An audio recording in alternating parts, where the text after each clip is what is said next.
Good evening, everyone, and welcome to Shark Bros. Podcast. I feel like you don't have to say podcast. I feel like they know that it's a podcast. You gotta say podcast. Why do I have to say podcast? It Because is that's a what podcast. it is. You can't just say Shark Bros and leave it at that. No one knows what the hell that is. So if I add podcast to it, it magically means that everybody knows what we're talking about now.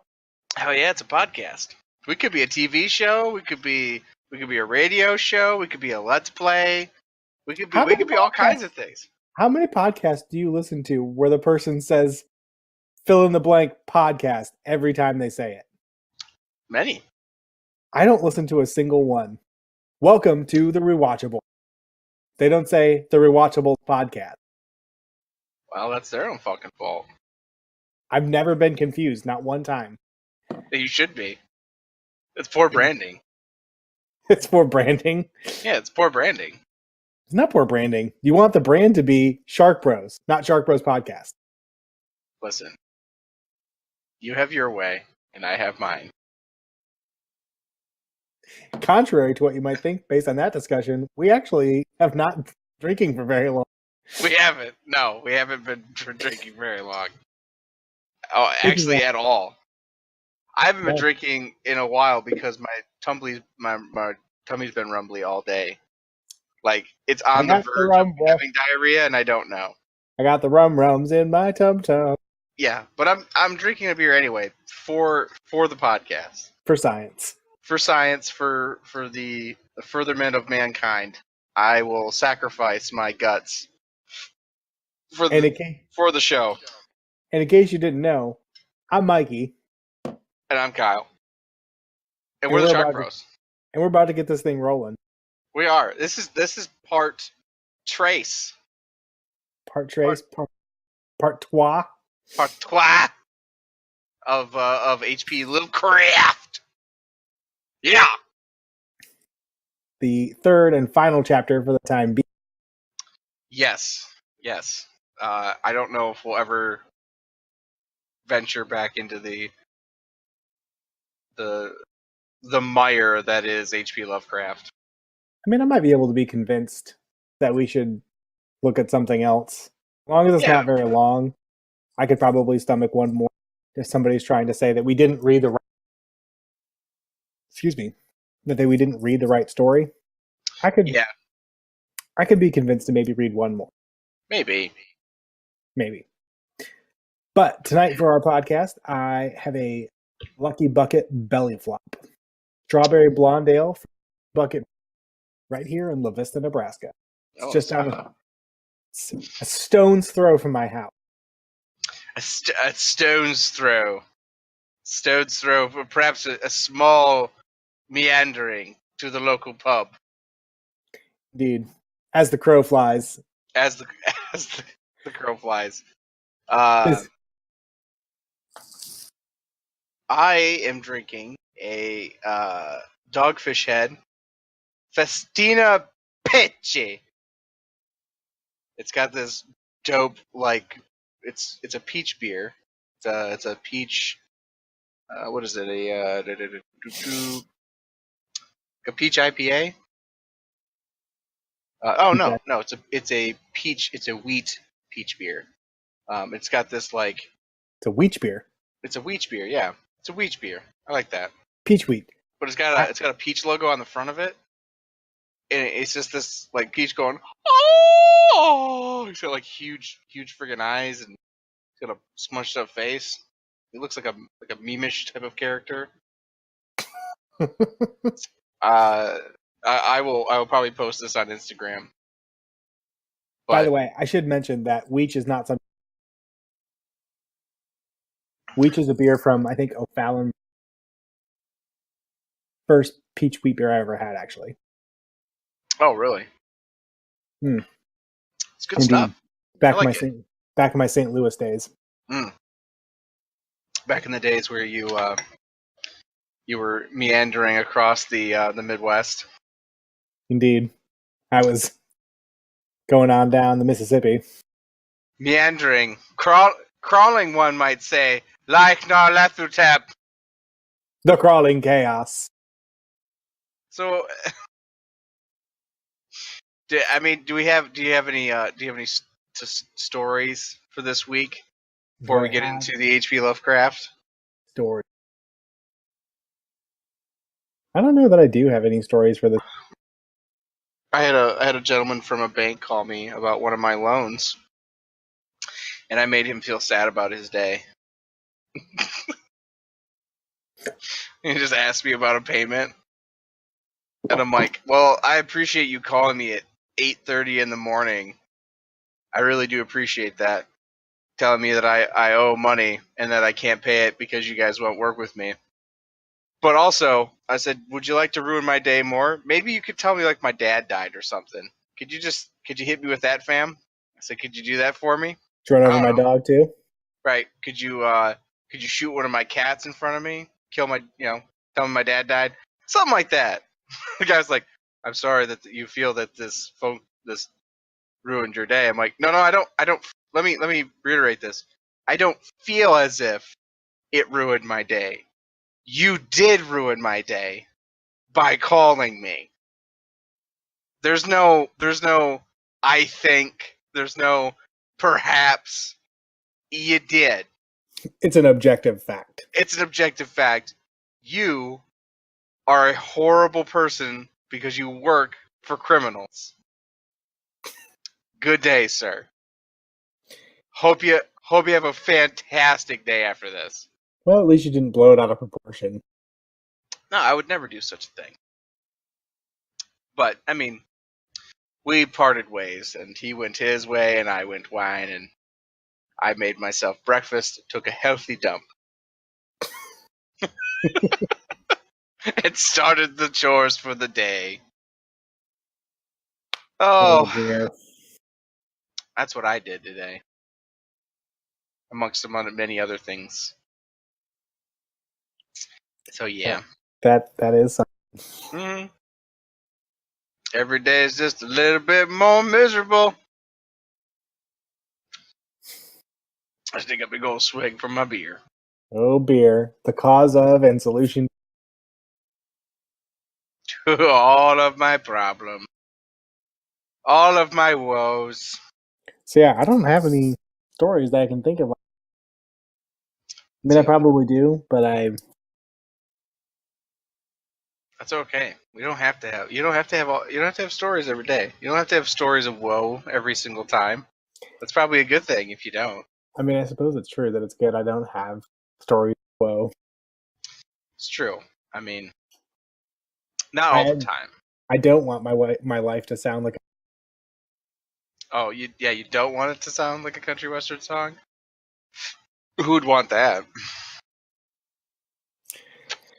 It's apparently where you live. It's my home address. That's where all my bills come to. All right. But so, Nyarlathotep, shall I summarize? And you summarize me the tale of Nyarlathotep. Well, I mean, I would start the summary by telling you that I don't recall when it happened. Because that's how the story starts. Yep. It was months ago. It was months ago. Not sure when, but it was months ago. Gotcha. So basically, it's hot, it's autumn, and we're somewhere. We're in some city, which, again, doesn't say which city, but it's great and old and terrible. That Nyarlathotep came out of Egypt looking like a pharaoh, apparently. And apparently he's scary.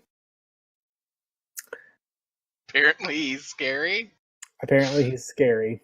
Based on how the guy describes him, he's apparently scary and magic. So,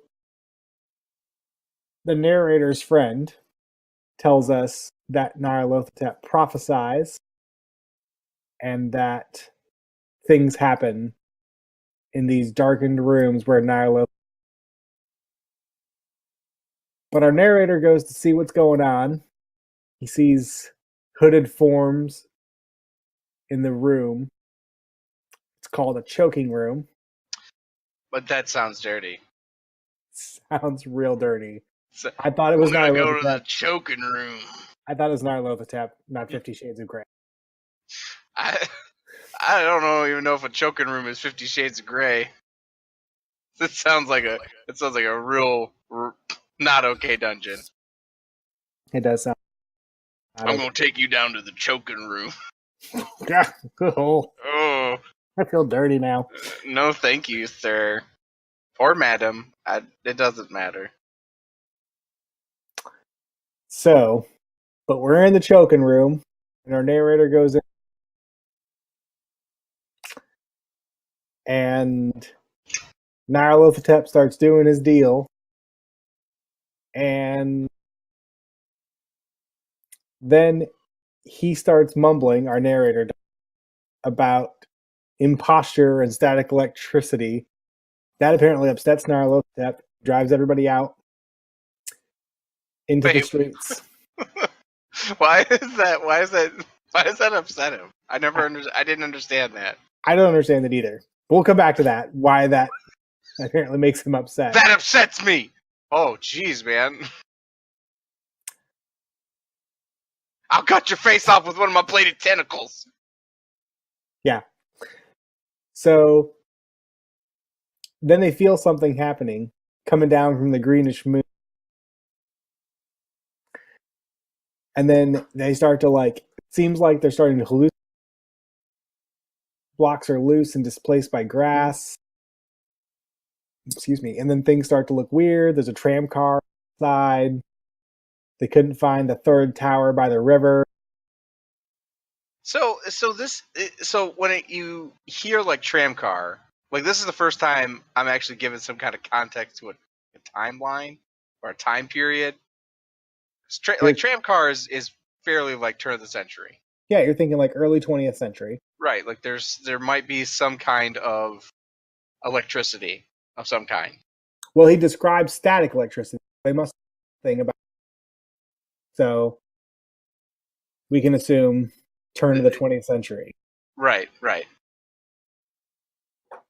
So it goes on that they split up into columns and they were being drawn in different directions. Then they lose sight of some of the other columns. And then there's evil snow. They find themselves in the evil snow. And this sounds oddly familiar to like what a game I'm playing. I'm playing Dark Souls 3 right now. It sounds oddly familiar to an area that I'm playing that I just keep dying in. So then their column seems thin, and then it plods dreamily into the gulf. Okay.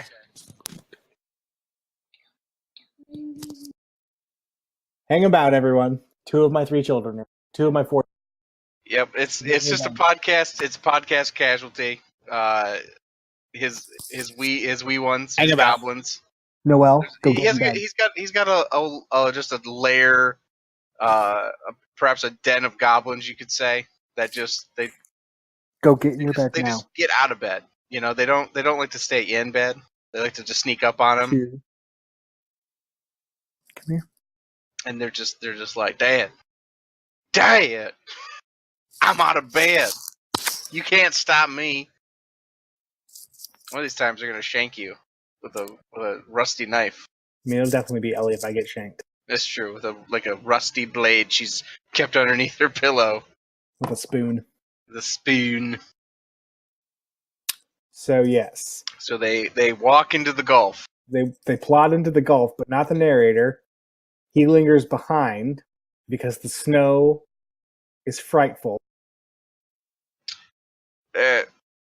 Okay. And his powers are limited to flight, though, because he's being beckoned into the vortex of the unimaginable.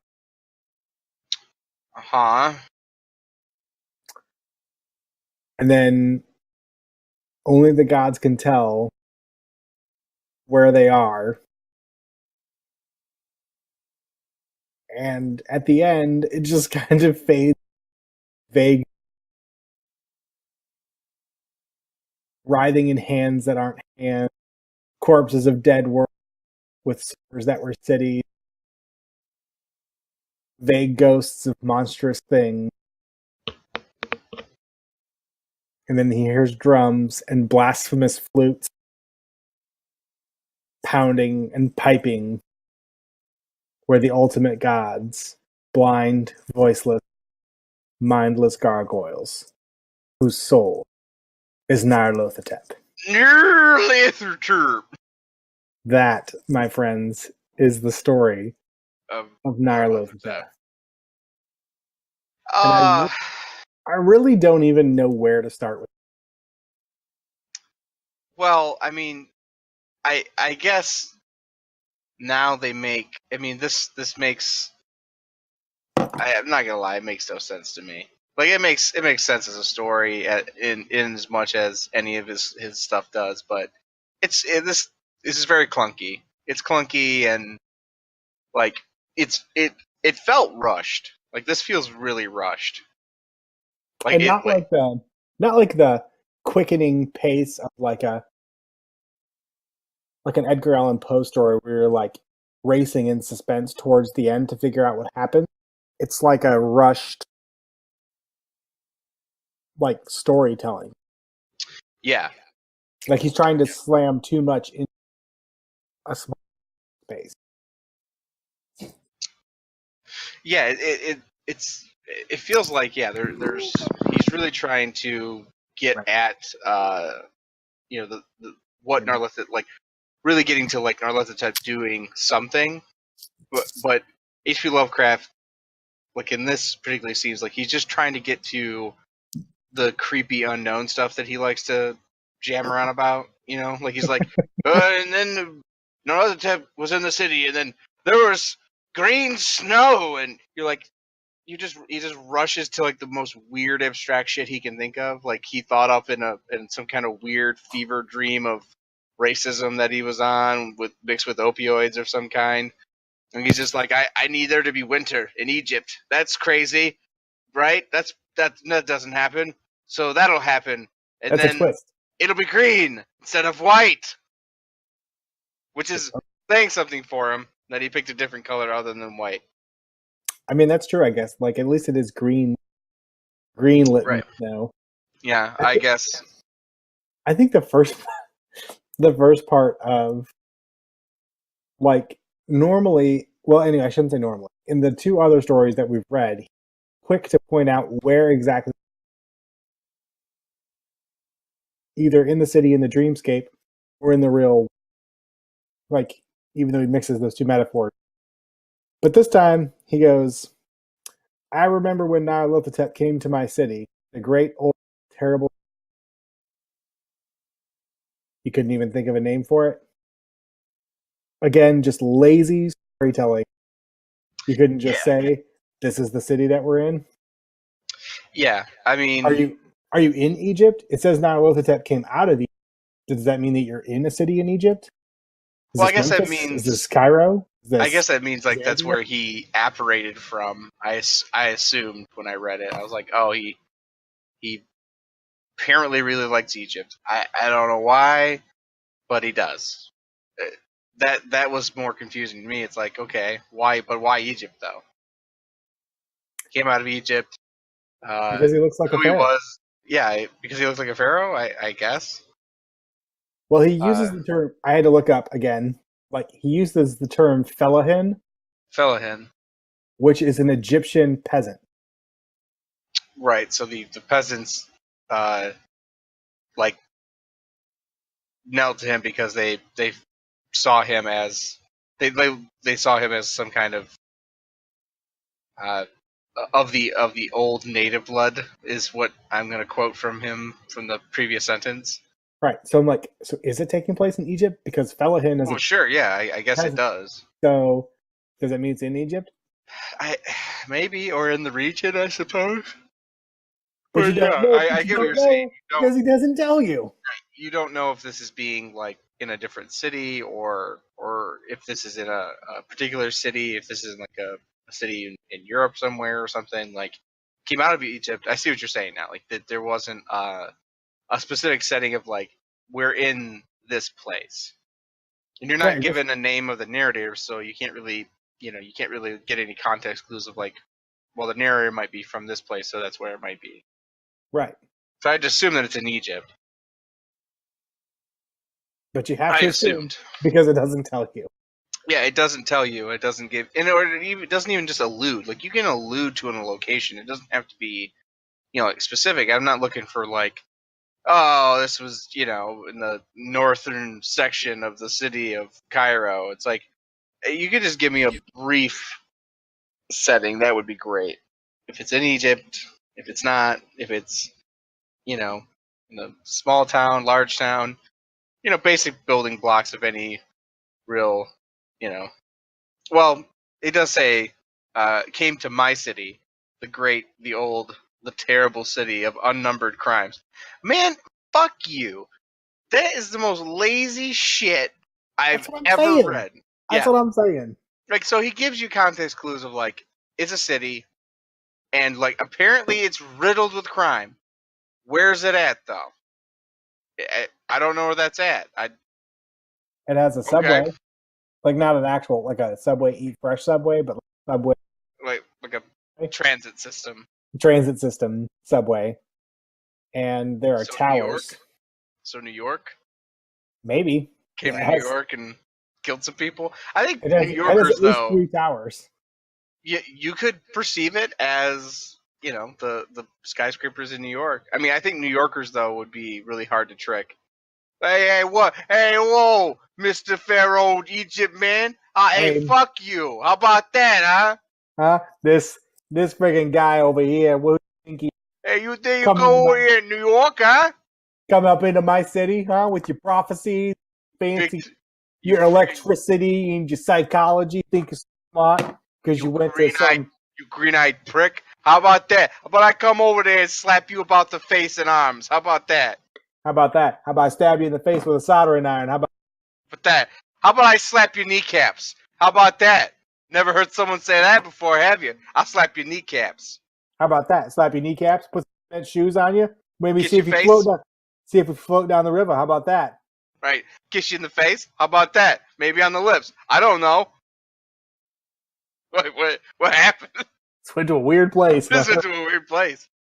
But I'll give you a big hug and a kiss. How about that? Invite you over for dinner. I don't know. Maybe Thanksgiving. That would have been a better story. Yeah, I mean, I think so. We're just here to improve it. That's all. I mean, so it just... He tries to make it so scary. He rushes to make it as scary as he can. Because he knew that the beginning wasn't all that interesting. Oh shit, this story sucks. I better start making it weird and kind of creepy like I did the last couple ones. Like, it's just like, oh, all of a sudden Narlithip is just in the area, and then this just weird dude's just like, people are just attracted to him? Okay. Does nobody else see this in this huge city that's riddled with crime? Nobody sees him? He's a cult leader, Kyle. Apparently, when you're a cult leader in a huge city, just people voluntarily went into formations and then just started, Well, I mean, to be fair, is swarthy and sinister. So, people are just confused by him because he was always buying strange instruments of glass and combining them into instruments yet strange. He spoke of the sciences of electricity and psychology. So he was, so he's going to, that ice cream looks disgusting. It looks melty and gross. Hang about. It's coming over the sides. Stop it. If I don't, my goodness. I'm glad there's no video, because what I'm seeing right now is a tragedy, much like this story.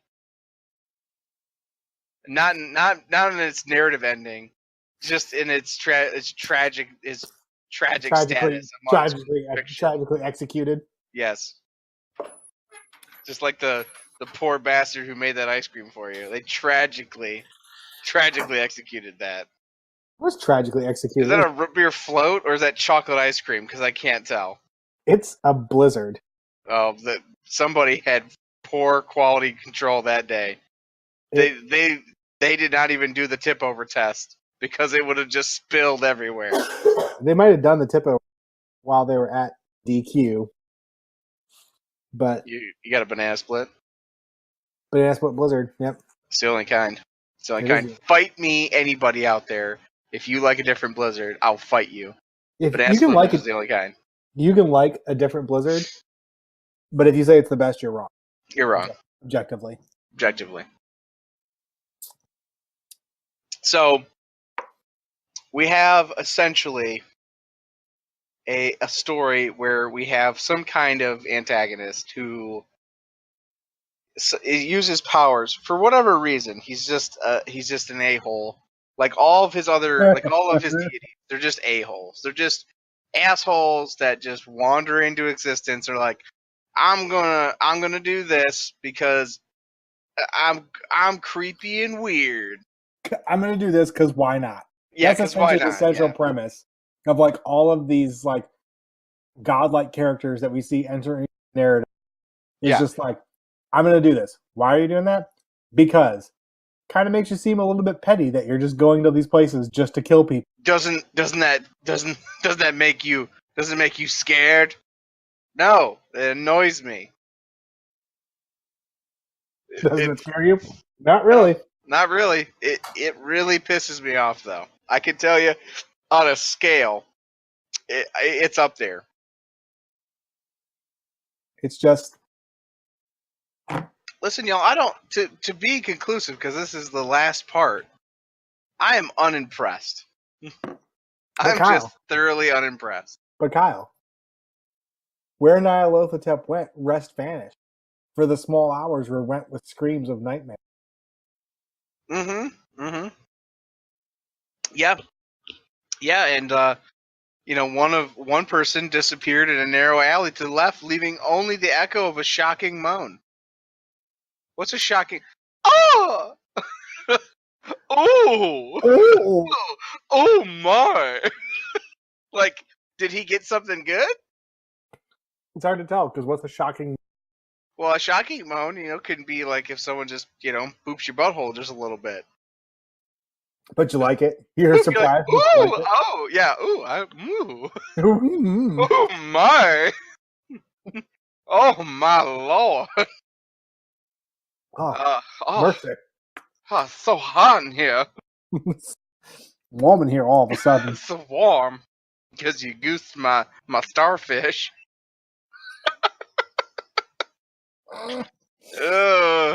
That is indeed a disturbing image. It is, but it's like none of this really like trackless, inexplicable snows swept asunder in one direction. So clearly, someone like they're having delusions, or this is being, magically wrought upon them somehow, but for no apparent reason, or like plan of some kind. And I get that it's not supposed to be, but that doesn't make it scary. I just become uninterested in it. It doesn't, inspire me to continue to investigate. I'm just kind of tired from it. That's where I was at. I'm just like, okay. All right. Slightless vortex of the unimaginable. Cool. Okay. Dope. Anything else? No? Cool. Are they all going to die in the end except for one guy? All right. No, he dies too. Oh, does he? He goes off into. He says, as if beckoned by those who had gone before, quivering, sightless text of the unimaginable. I can't. Yeah, I don't know.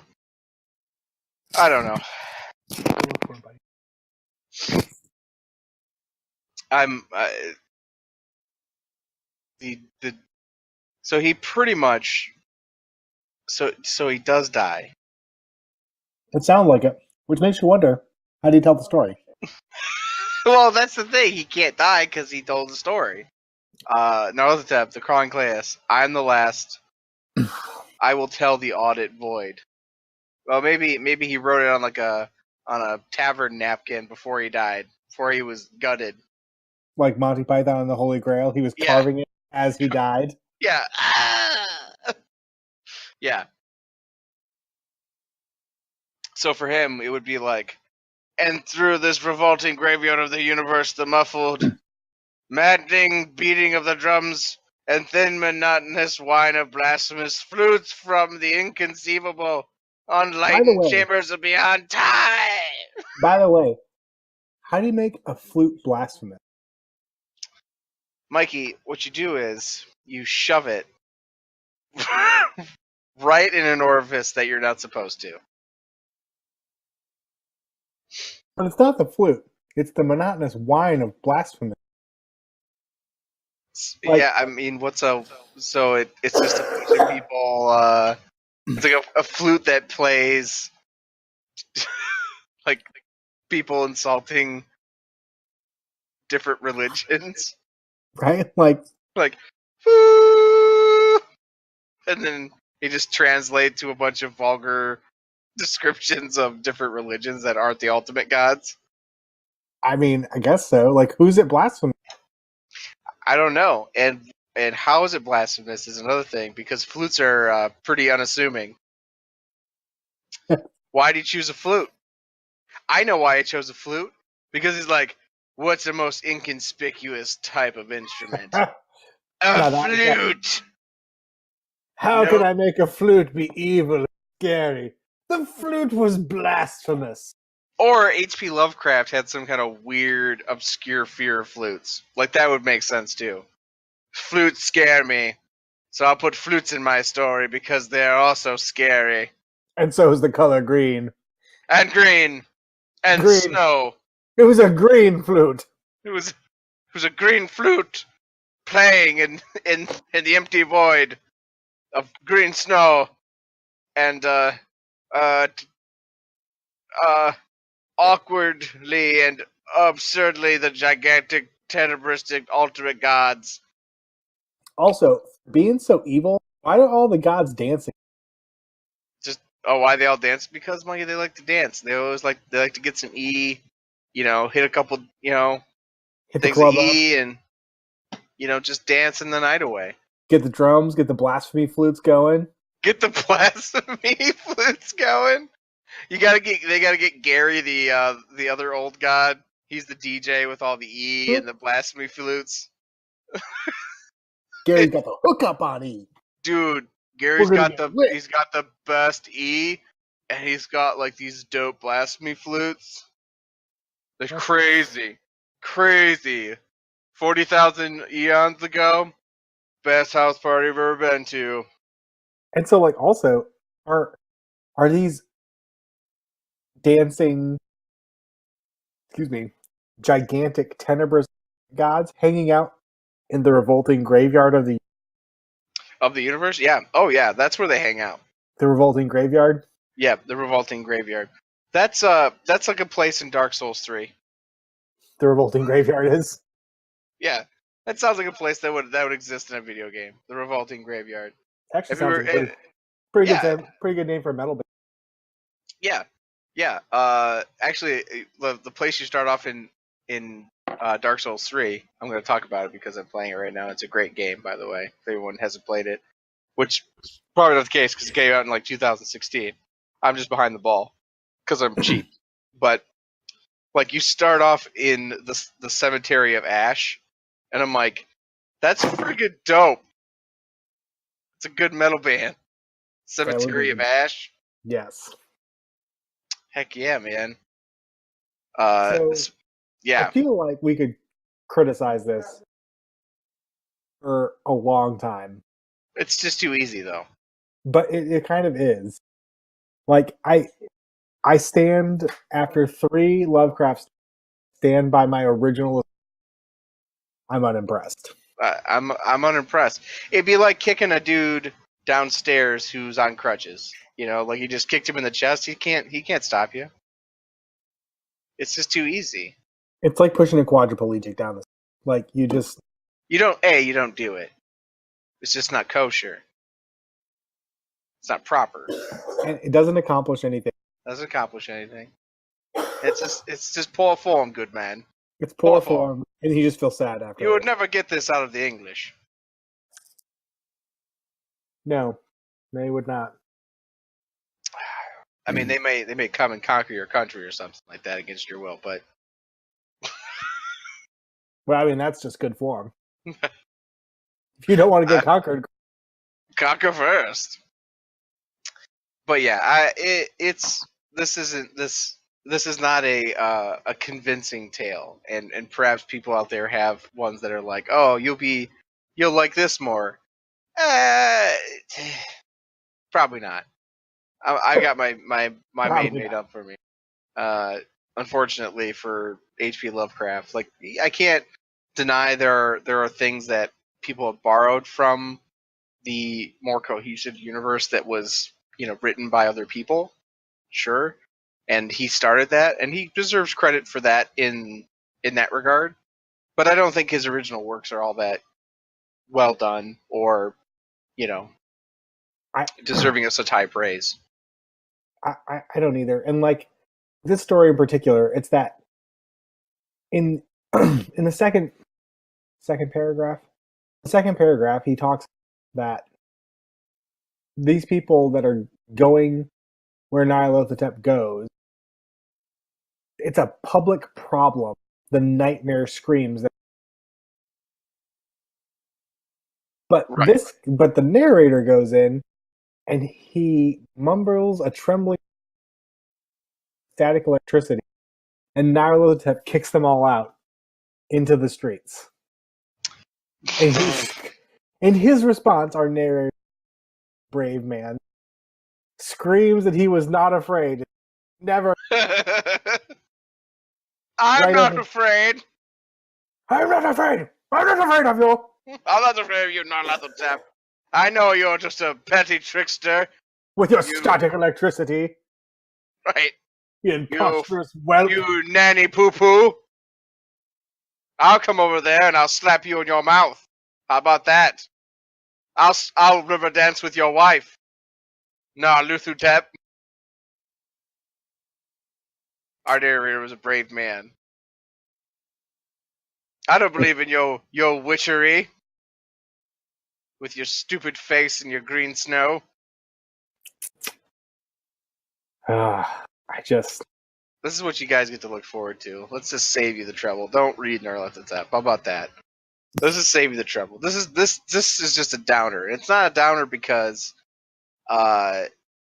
it's scary or it invokes existential dread. It's a downer because you waste your time and you'll never get that back. And I think that's H.P. Lovecraft's main goal when he wrote these stories. He's like, what I can do, and what the most existential dread that I can give people is they'll waste their time reading my stories, and then they'll realize they can never get that time back, and I'm an evil genius! I've made you waste your time. You'll never get that back, and you'll die lonely. Loathing the day that you could have spent those 25 minutes calling your mother, but you didn't do that. You read my stories. I mean, that's got to be what it is. That's where It's got to be what it is. From people are like, oh my gosh, someone allowed this type of writing to be. What is the world coming to? What is my life even? Well, back then, you could just publish anything you wanted. Just publish it. People just... I mean, and I get, like, a lot of this, like, this kind of stuff in this era wasn't talked about. Like, some kind of cosmic threat of some kind that's unexplainable and makes sense for the time. Like, space and, a kind of a cosmos that's, barely being thought of as being not just our local galaxy, and it's like that's kind of terrifying when you think about it. Like space is a suppose. terrifying concept. It's a I mean, very yes. like there's no. I mean, like for most people, most people don't spend time thinking about the vastness of an expanding space. That's pretty terrifying, and how absolutely minuscule you are. But if you take time to think about that, you will be like, "Oh boy, that's a lot." Because it is. But you could do it without HP Lovecraft telling you that there are ultimate gods out there whose soul is not located. It would be scary on its own. You don't need Well, him to insert. Matter of fact, it's more scary if somebody just shows you a map of space, even like our galaxy and where you in it, versus telling you this whole. Yeah. I don't need H.P. Lovecraft to tell me how bad the universe is. Nor would you need him. Like he's not essential to I think horror genre or genre, like given the advances in science and space discovery, you were gonna get people talking about horror in space at some point or another. Like you can't sit there and say like. So I would never sit there and say like H.P. Lovecraft was not the reason. Like so, if you look at Kubrick's work, right? Kubrick, you didn't need that to get 2001: Space Odyssey. Mm-mm. You don't get from H.P. Lovecraft to there. That's just not how that works. Kubrick was like, space is terrifying. If there's space travel and people and humans are out there, what happens to us while we're out there? And what are some things that could truly terrify a human being to their core?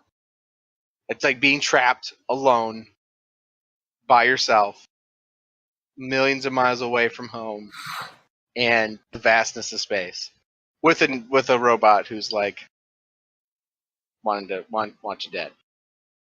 Yes, those things are in fact scary, but I think you're right. Like I don't think you get from, like I just don't see it. Right. Now, and like I think coming from like an art standpoint, like yeah, I think and I would have to do more research on this to be sure. Like you can see that there are people like H.R. Giger who obviously were able to conceptualize like very strange, surreal type of imagery. But there was always surrealists in the world. It didn't evolve from that were aestheticizing the surreal or the horrific in a surreal way. I mean, so there wasn't people that weren't creating a visual language to explain like some of the concepts that people talk about when they talk about H.P. Lovecraft. Like, I mean, the things that Dali created or the things that Zdeslav Beskinsky did, like the European surrealists and the Eastern European surrealists, both were, which I highly suggest you guys look up, creating a visual kind of language about how to describe something that's it describes the Freudian concept of the unknown, which is also a good book that I highly suggest people read if you want to kind of a fascinating read. But Freud, the uncanny is what he would say, the uncanny, but talks about the aspects of how people fear the uncanny or the unknown. But there was already artists that were exploring that visually during that time and afterward that didn't necessarily rely on or at all rely on H.P. Lovecraft for inspiration. Yeah, I don't feel like he's. I think is the. Yeah, I don't think. I don't think. I mean, I can't deny that there are plenty of influences, like the video game Darkest Dungeon, which is a fantastic game, which I highly suggest people do. It's Red Hook. It's a fantastic game. It's brilliant. It's super hard. It's just a great game. but it's highly influenced directly by HP Lovecraft, and they do a really good job of it. And I wouldn't discredit or dislike it because it takes from those themes directly and from inspiration from those things. So I that doesn't bother me at all. They do it very well, but it's different from reading one of his short stories or novels. It's a whole different experience. And maybe we can. I mean, I don't know. You may disagree, but I think maybe that's what perhaps the content of H.P. Lovecraft's works do, is that they're better. They're open enough where people can take them and then make them into other mediums, which are far more interesting than the text by itself.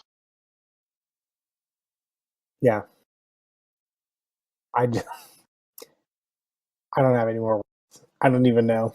Like, I'm at a loss. At the end of this, here I sit at a loss.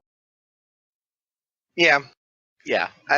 So that's just my opinion. Wrapping up, it's like, would I read H.P. Lovecraft as someone who I like as an author? No. Are some of the games that some of the contemporary media that's out there and definitely influenced by him?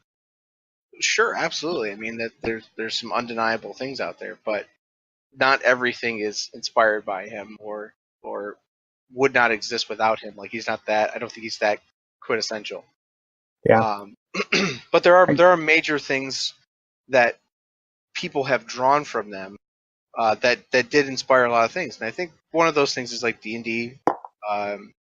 But D&D was one of those things, a beautiful thing, where it took from its roots aren't inherently like, they didn't take from just that. Like, it started off as a medieval game. As I say, it's much more. Seems like anyway. You do, but it seems much more epic fantasy than it does, right? Like along the lines of like cosmic. Oh, sure. I mean, and people.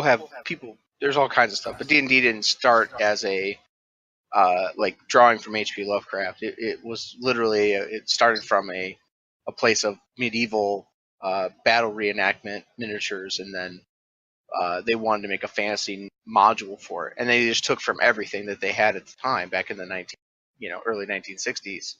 They just took from 1950s actually.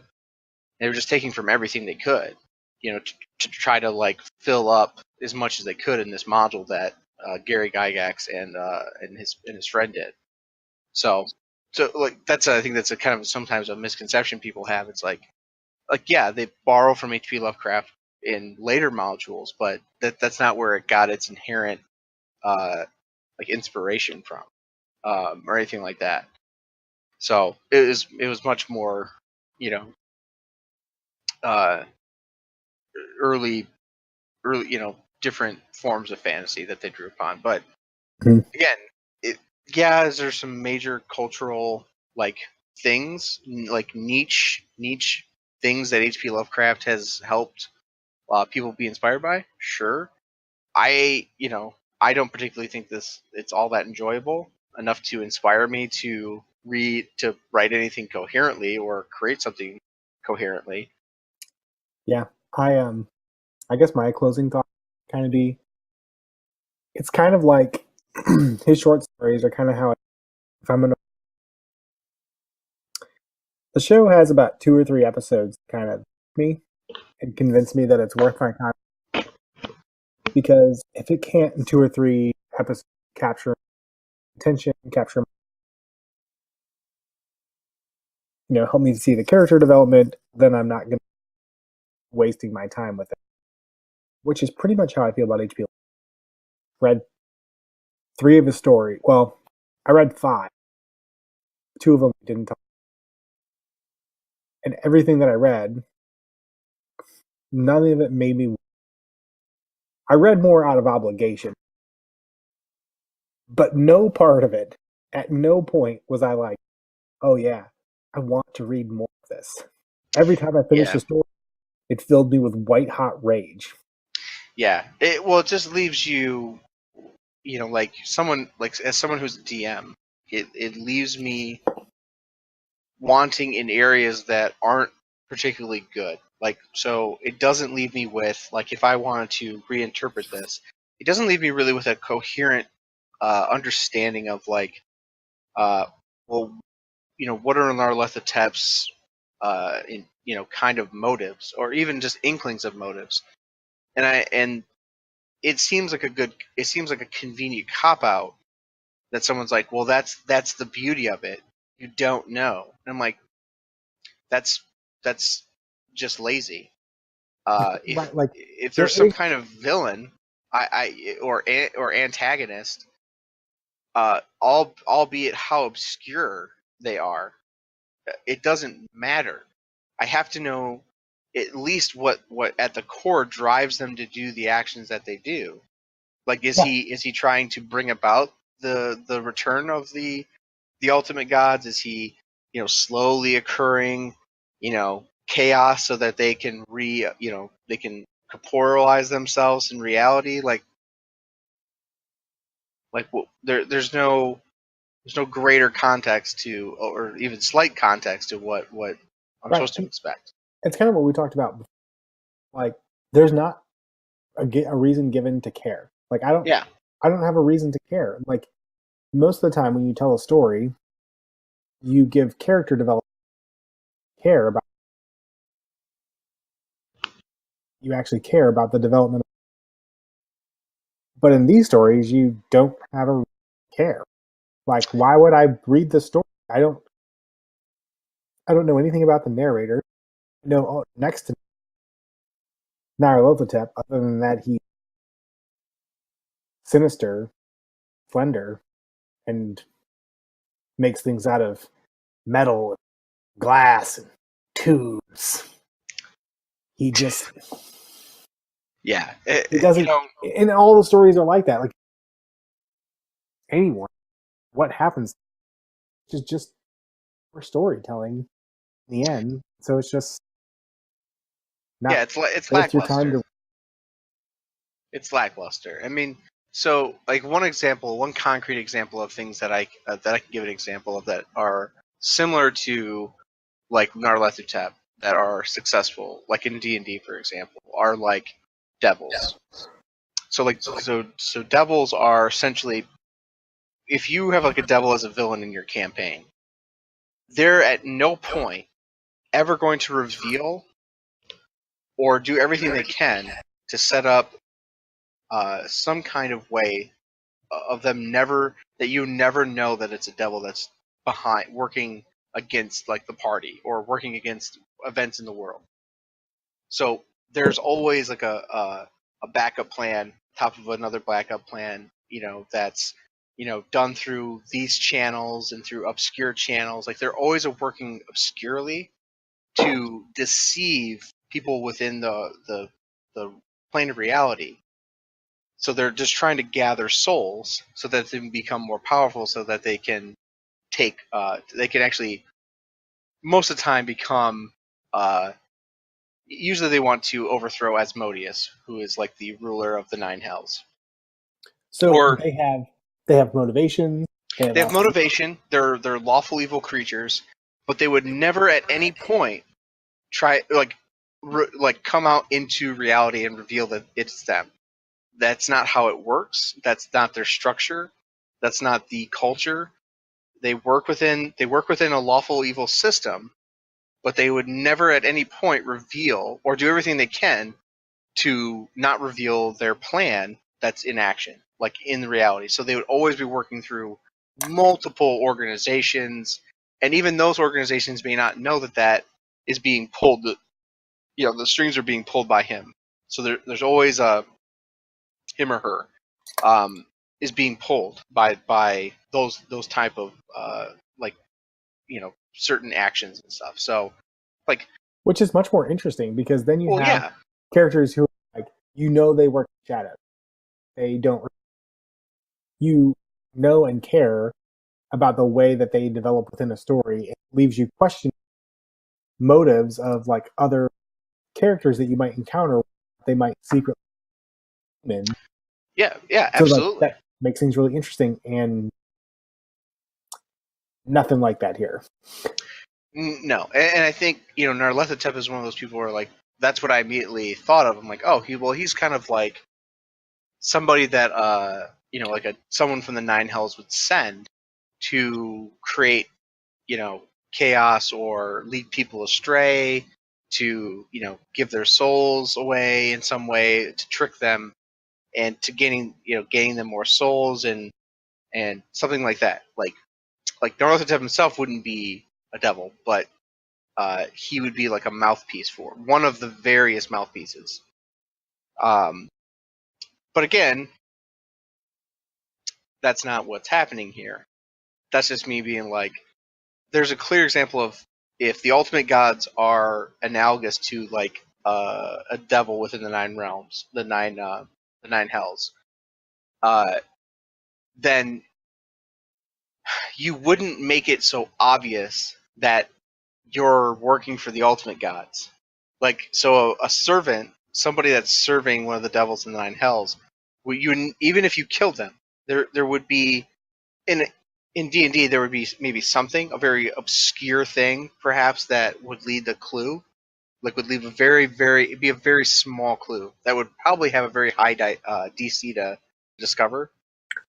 So you'd need you'd need pretty good a dice roll, for you to discover the like the small thing that's hidden on them. Perhaps it's a pendant, maybe it's a whatever. But that's not here. That's why D&D is better. So, but that's all that we have for Nerlifferperp. Which ends Nerlurthaturp and our HP Lovecraft mini. Yeah. Yep. So, all right, guys. Well, thanks for tuning into the podcast, and we will keep doing these as long as people will keep liking them. Spread it around. Tell a friend. Tell a lover. Tell an enemy. Tell 2 people. Tell 3 people. I don't really care. Just tell somebody.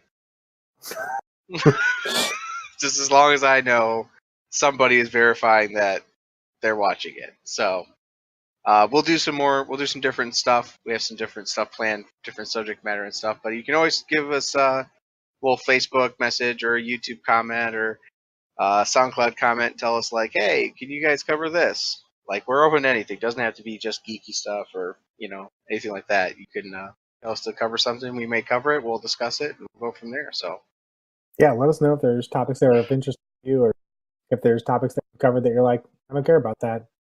that's fair. That's fair too. Take it into consideration. All right. That's the end of the podcast. That's the outro. We're the outro song. Oh.